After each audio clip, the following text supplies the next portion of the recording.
ঘোষবাড়ির দুই বউ, মল্লিকা ও শর্মা। মল্লিকার রূপে সবাই মুগ্ধ।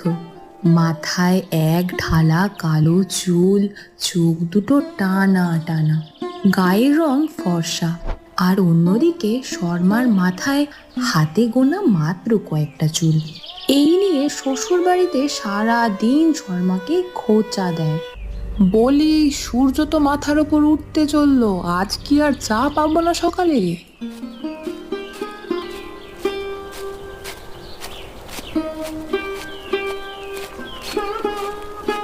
এই তো মা, আমি চা নিয়েই আসছিলাম।